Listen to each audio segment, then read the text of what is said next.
तो और मुझे मोदी लगता है करिश्मा नहीं चल रहा है, इसका मतलब सॉरी जो आपने कहा कि क्या मोदी करिश्मा की वजह से सिंगल लार्जेस्ट पार्टी में आ रही है, या मोदी करिश्मा बिल्कुल नहीं चल रहा है, डबल इंजन का जो पूरा नारा था वो फेल हो गया और बासव राज ने सब पर पानी फेर दिया। 40% का जो मामला है, करप्शन का जो मामला है, वो इतना प्रोमिनेंट हो गया है कि भारतीय जनता पार्टी को जेडीएस की तरफ देखना पड़ रहा है। आप ही के हिसाब से मैं बोल रहा हूं। देखिए 80 के दशक के बाद मुझे नहीं लगता कि किसी पार्टी ने दोबारा कोई भी पार्टी जो 5 साल का कार्यकाल पूरा कर चुकी हो दोबारा कोई मुख्यमंत्री बना हो। कांग्रेस से मुख्यमंत्री बने थे। उसके बाद मुझे ये बता दीजिए कौन सी पार्टी पूर्ण बहुमत के साथ पिछले 10-20 सालों में जीत कर आई है। जो पार्टी सरकार बना रही है वो सिंगल लार्जेस्ट पार्टी है, वही सरकार बना रही है। और मोदी फिगर, जो मोदी कल्ट है, जिसे बहुत सारे लोग हवा में उड़ा देते हैं कि मोदी कल्ट कुछ नहीं होता है, कर्नाटका में इलेक्शन रिजल्ट के दिन आप देखेंगे वही मोदी कल्ट जो है बड़े पैमाने पर फिर आया है। और मोदी जहां पर भी जाते हैं 2.5 से 3% वोट्स का स्विंग करवा देते हैं।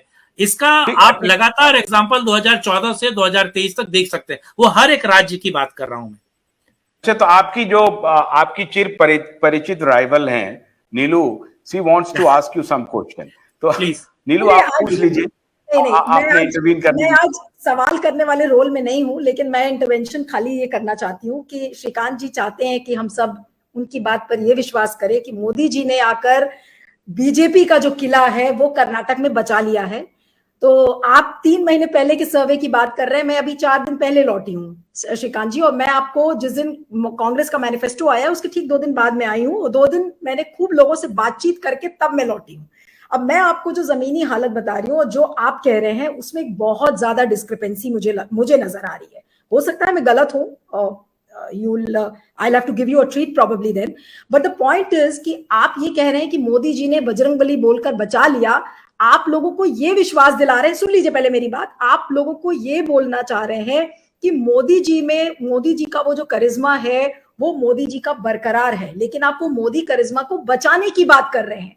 आप एक लाइव प्रोग्राम में, एक लाइव सोशल मीडिया प्लेटफॉर्म पर आप ये कह रहे हैं कि लोग ये विश्वास करें कि देखिए जो हारता हुआ मैच था वो मोदी जी ने आकर बीजेपी के लिए इंप्रूव कर दिया।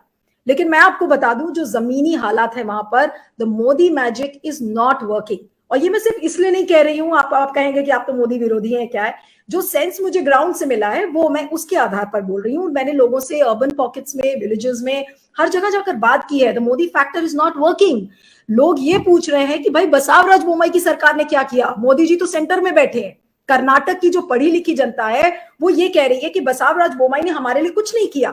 वो एक सत्ता विरोधी लहर, वो मोदी के खिलाफ नहीं है। Modi factor is not a factor at all. वो सिर्फ प्रोपेगेंडा करने के लिए है, और प्रोपेगेंडा किस बेसिस पे किया गया है वो मैंने आशु को समझा दिया। सिंगल लाइन बोलना चाहूंगा केवल। हाँ, सिंगल लाइन बोल लीजिए, एक लास्ट सिंगल लाइन, केवल एक चीज, केवल एक चीज। 3 महीने पहले बीजेपी के फुट सोल्जर सीधे लड़ाई लड़ रहे थे। आरएसएस, वीएचपी या तमाम जो संगठन इनके हैं वो कहीं ना कहीं बीजेपी से नाराज चल रहे थे, और भाजपा भी इसके साथ नहीं था। लेकिन पिछले 10 दिन में आप देखेंगे बीजेपी के जो फुट सोल्जर्स हैं उसके साथ वीएचपी भी खड़ी है, बजरंग दल भी खड़ा है, आरएसएस भी खड़ा है, और प्लस अलग अलग राज्यों से काडर गया है। अगर आप मुझे लगता है वहां पर थी तो आपको दिखे होंगे, या नहीं दिखे होंगे तो मुझे लगता है वो थोड़ा दिखे। जी ये बात मान लीजिए कि मैं भी होके आया हूँ, मैं भी होके आया हूँ। भारत में श्रीकांत जी इस बात को मान लीजिए। मैं चाहूंगा आशुतोष जी, मैं चाहूंगा जिस दिन रिजल्ट आए